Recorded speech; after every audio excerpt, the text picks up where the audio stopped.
John, thanks for coming. Thank you for having me. For start, I was very impressed with your Croatian language, so I'll ask you a question in Croatian. Koje je tvoje najranije sjećanje na Split? Pa dosta se sećam, kad sam bio mali, moja porodica, imali smo kuću u Zadaru, pa smo svako leto, ja sam porastao u Kanadi, u Ameriki, ali svako leto smo išli na more. I dosta se sećam Split kad sam bio mali, to je 86. 87. možda 88. tako nešto. Uvijek je bio mnogo dobar sladoled u Splitu. Prelepo i mnogo fini ljudi, tako da baš mi je drago da sam imao mogućnost da se vratim u Split. Tako da stvarno je sjajno, super. Pa i nama je drago da si došao. Okay, so back to English. You are known as an angel investor and an important contributor to the success of Consensus and Polygon.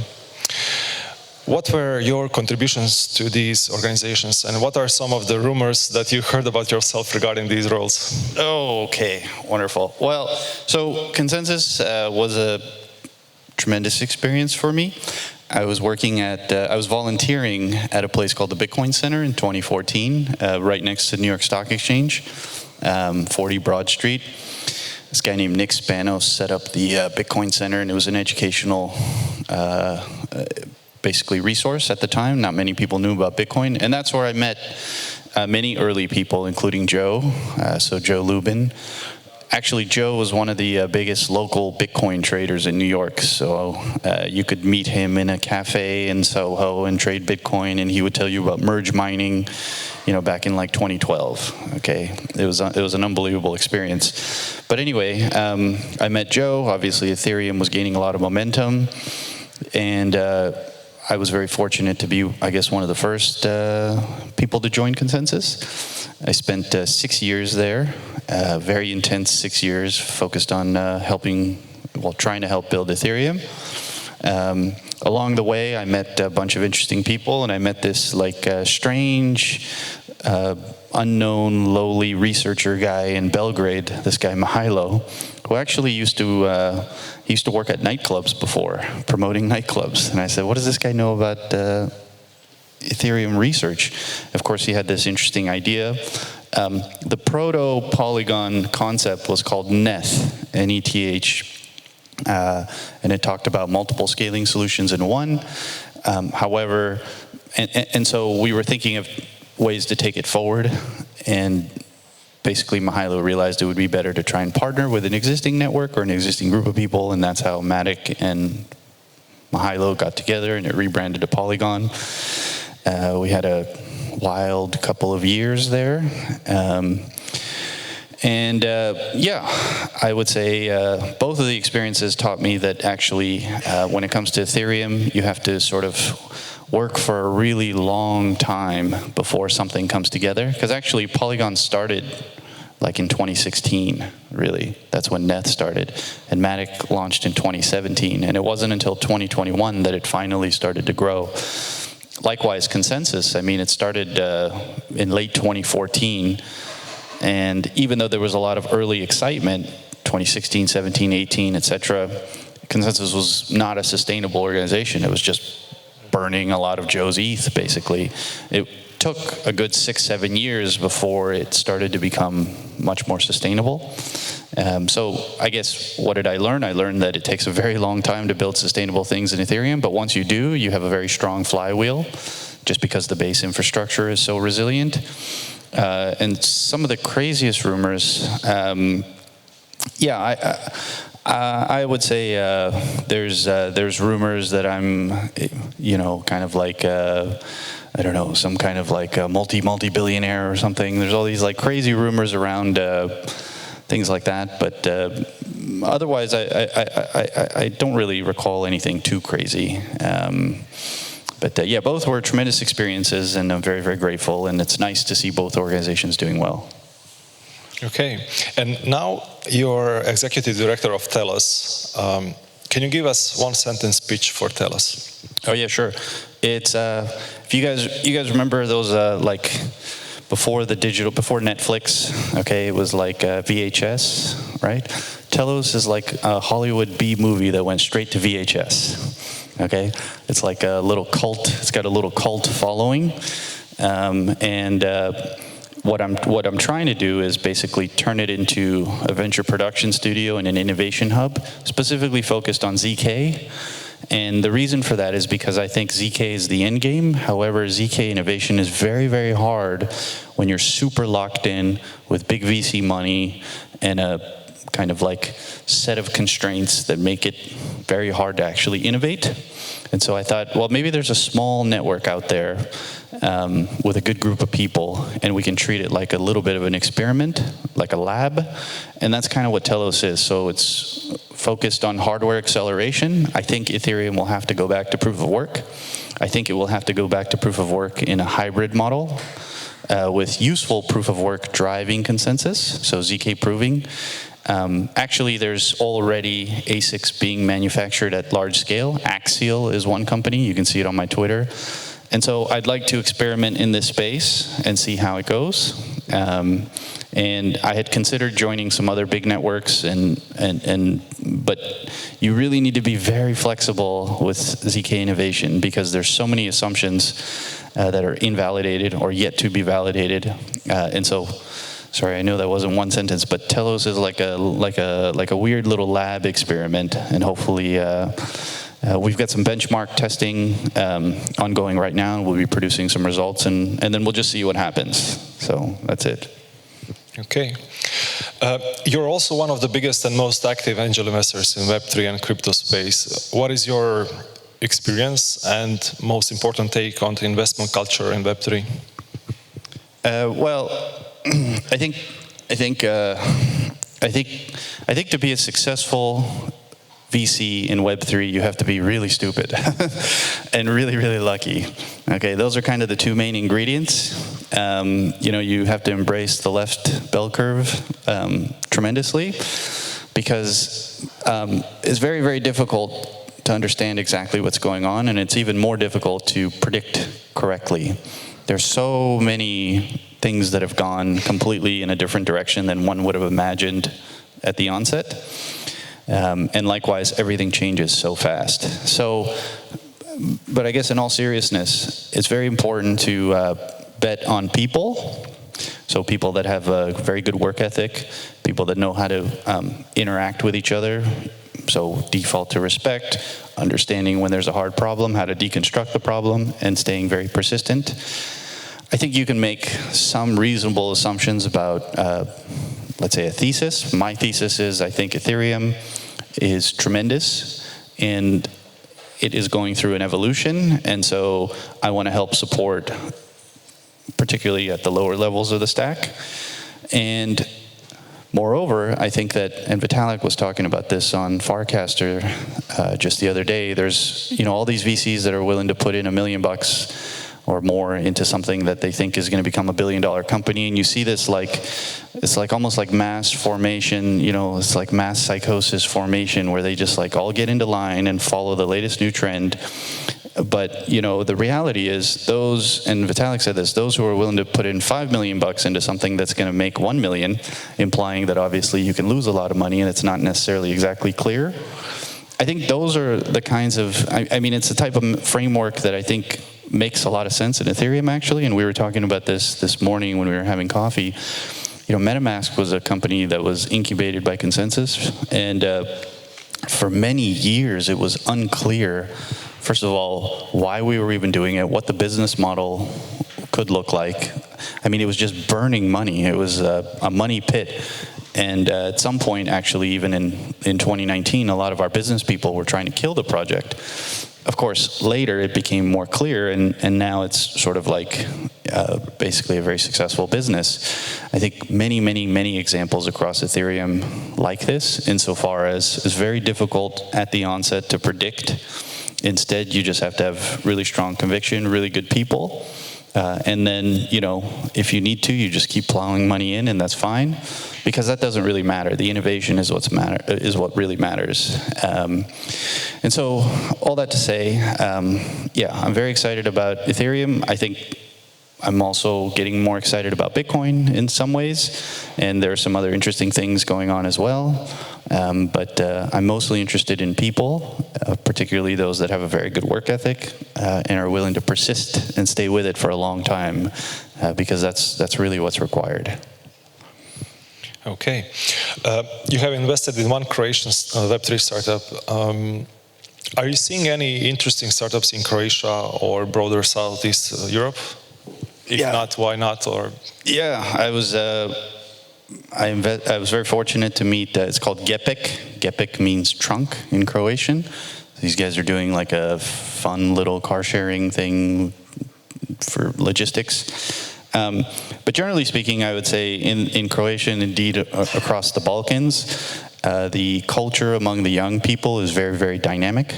I think quite progressive, forward-thinking. Obviously, Croatia is far ahead in terms of its journey into Europe, and now it's fully integrated. Very, very, very smart, talented people, young people here. You know, it's funny, I say this kind of like half-jokingly, but actually it's pretty serious. You know, in 1992, there's a famous photo, you find it online, it's like, was it the $100 billion dinar? You know, they had the crazy hyperinflation in Europe, you know, in 1992. And so it's fairly recent that actually we've gone through basically a lived experience in what was once a beautiful country. When there's financial mismanagement, when the system collapses, when it's not resilient infrastructure that's driving the social, political, and economic operating system of a country, how quickly that can descend. And I think a lot of young people have a very good sense for that. And so there's a innate drive to build resilience into the system. And so the startup ecosystem is reflective of that, I think. And so, yeah, we were also talking about this during coffee. I was just in Lisbon as well, and I definitely think from a strategic standpoint here in Croatia, it would be quite interesting to see, you know, Zagreb is such a beautiful city. It's a dynamic city that's very, very livable. Of course, the rest of the country's Split is beautiful, great food, wonderful people, very safe. You could imagine this kind of thing gaining some momentum and lots of other people potentially from around the world actually moving to Croatia. To me, it's a no-brainer. And so I feel like Web3 could help catalyze this new strategic direction, particularly given that we're obviously so dependent on tourism here. But I do think that tech culture is emerging, and I'm very excited to see it continue to grow, particularly here in Croatia. Okay, and I hope we have at least some time for questions from audience, but let me squeeze in one more. You have one of the most recognizable faces around here because of your unique marketing strategy, where you are personally the biggest sponsor of ECC, the biggest European or biggest independent Ethereum conference in the world, also ETH Belgrade, and now BlockSplit. What is your return on that, and will you continue doing it? Well, it's unfortunate that I have the most recognizable face because everybody has to see it. But no, it all started as a kind of like not a joke, but so Jerome, the founder of SEC, is one of my best friends. And, you know, I was totally opposed to all the COVID stuff. I was very vocal about it. I thought it was crazy. And, you know, in 2021, he was facing quite a difficult, you know, with SEC. I mean, nobody was giving him any money. The government, it was unclear whether the government would allow him to even do the event. And so he messaged me and he said, I don't even know if it's going to happen. And I said, what's the problem? He said, we don't have any money. I said, okay, here's the money. And he said, well, what are you going to sell? And I said, I'm not selling anything, just like as a joke, put my face on. I thought I'd be like the only, we didn't think there would even be an event, right? I didn't think up a logo or a brand or anything. And then it was like a link that would go to one of my charities that I was involved in, and that was it. So I said, and it turned out to be a huge event. And then what happened is you get first right of refusal, right? So when you're a top sponsor at events, Later, the next year, you have the right to do it again. If you say no, then they'll give it to... Well, as it turns out, if you look at SCC, every single crypto company in the world wants to have that top sponsorship now. Belgrade as well. This year I'm sponsoring it. It's turned into a massive event. There was another one in London I did called Zebu. And then, of course, here, I think BlockSplit is going to grow and become a tremendous event. And so somehow it's turned into like this strategically valuable thing. Which, originally it began as a joke. I mean, not as a joke, but, just helping out a friend. And yeah, as it turns out, it's very, very valuable because particularly on the investing side, the VC side, I have a tremendous amount of deal flow coming in that it just comes in as a result of these events. I have a great time. And, if these things keep growing and growing, I guess it becomes more and more strategically valuable and important. So, it was just a weird kind of set of circumstances that kicked off the whole thing, and it's just snowballed ever since, basically. Okay. Is there anybody in the audience who wants to ask a question? Oh, there are people. Hi. Hello. So the question relates to your sentence that you are getting excited about developments in the Bitcoin ecosystem. Could you just share some of the things you are following there and so on? But please don't just say ordinals and then full stop, because we see something is happening, but we don't get the clear picture of what is really going on in the development world of the Bitcoin. Yeah. So maybe I'll just be very direct. I was just at the Bitcoin conference in Hong Kong, and I think a lot of the so-called innovation is just really just clever marketing that doesn't actually innovate anything. And in fact, when you delve into many of these purported, L2 layers of Bitcoin, and you get into it technically, you realize that there's not a whole lot going on.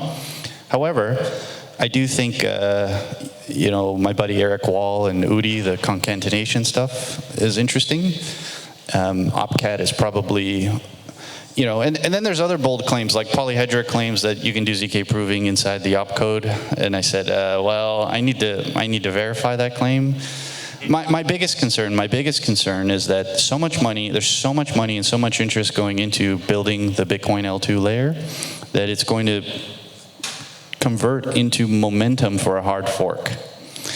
That's my biggest concern.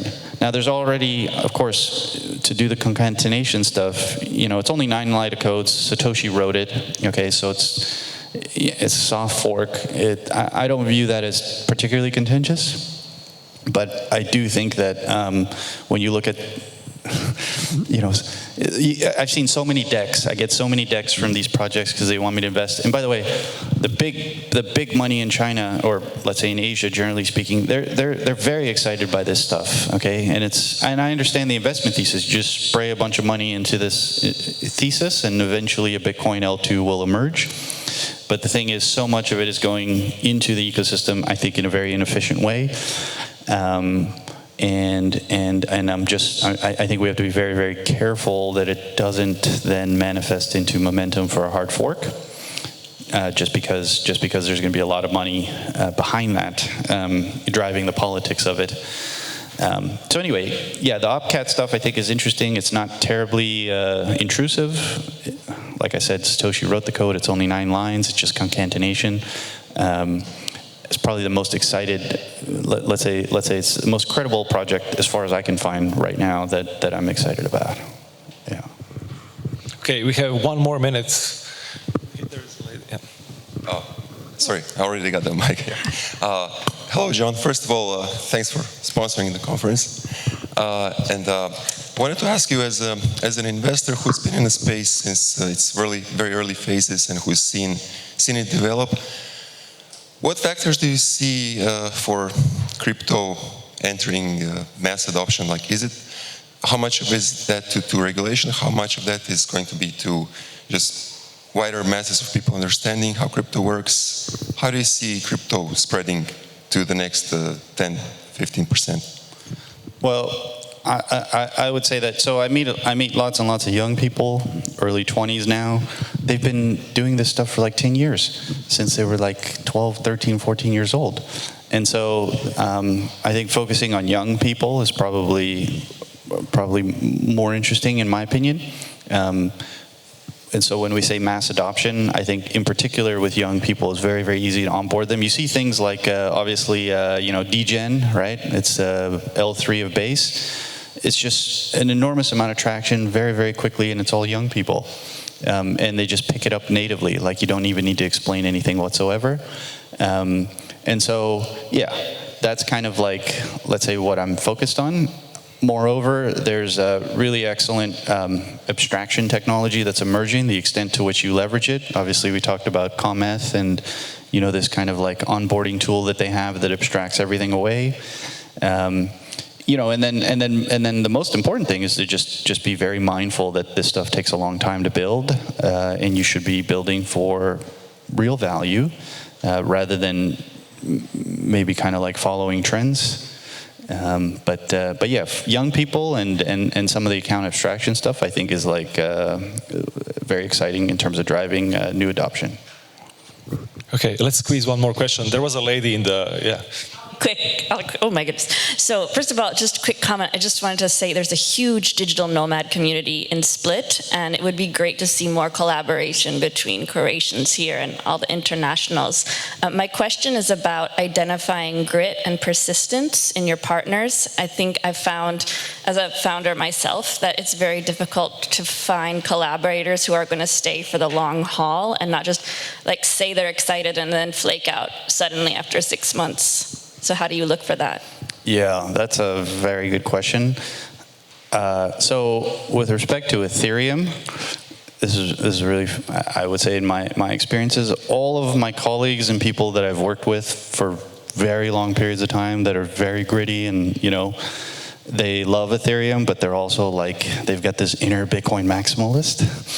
So I think part of it is also just culturally understanding, how crypto native is this person? How do they really feel about this kind of stuff? It's very difficult to identify, but maybe just conversation. I mean, you look at some really, really critical base layer reasons for why we're doing this. So self-sovereign identity, I think reaching that point in time where we have truly self-sovereign identity and reputation systems online is something that people firmly believe in, who persist for a very long time in this space, and they're working towards it. ZK is driving us in this direction, so we can have things like selective disclosure and granular authentication. And, it's kind of like, it's going to take many more years for the ZK stuff to reach a point where we can enable self-sovereign identity. And so one way to think about your question and how to identify that in team members is just have conversations and be like, what is it that you're trying to do, right? And if you're trying to realize these core principles, then it just follows reason that it's going to take time and lots of things still need to happen, dependencies in order for this to manifest. And then those people tend to be the ones who stick around despite it all, because it's kind of like their life, Yeah, and also if they like Bitcoin a little bit too, that really tends to help, because the Bitcoin people don't change their minds. Well, they have a big fat stack that, lets them stay like that. One more question, maybe? Okay. So if people want to approach you and talk to you, will you be around? Yeah, I'll be around. I got to catch a flight late this afternoon. Actually, Jerome, his son is being baptized this weekend. Okay. And so I've got to get to the south of France. It's not easy to get there from Split, actually.